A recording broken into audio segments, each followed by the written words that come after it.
Le gouvernement chinois affirme que la science et la technologie constituent les principales forces productives du pays. En clair, cela signifie qu'elles sont très importantes pour la croissance et le développement continu de la Chine. C'est une idée qui a inspiré des décennies d'avancées technologiques en Chine. Et alors que le pays revient sur son 13e plan quinquennal et sur tout ce qu'il a accompli au cours des 50 dernières années, quelques chiffres ressortent. Dans l'indice mondial de l'innovation, publié par l'Organisation mondiale de la propriété intellectuelle, de 2015 à 2020, la Chine est passée de la 29e à la 14e place. La Chine a eu un développement technologique et a pris des mesures d'ouverture. Elle en a aussi profité.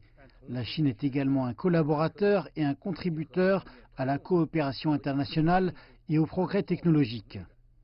Les dépenses brutes de la Chine en recherche et développement ont atteint plus de 2200 milliards de yuan en 2019, soit environ 33 milliards de dollars américains, presque le double par rapport à 2015.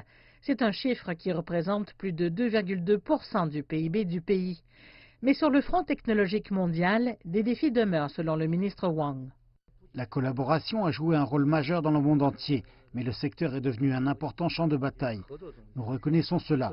De nombreuses entreprises et des scientifiques chinois de la haute technologie sont victimes de discrimination à l'étranger. Mais quoi qu'il arrive, le développement technologique nécessite une coopération internationale.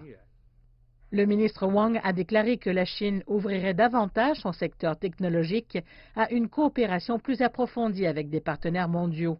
Il dit que le pays tiendra compte à la fois de son développement et de sa sécurité et qu'il maintiendra un environnement de travail équitable et ouvert pour les scientifiques dans le domaine en conduisant encore plus d'innovation.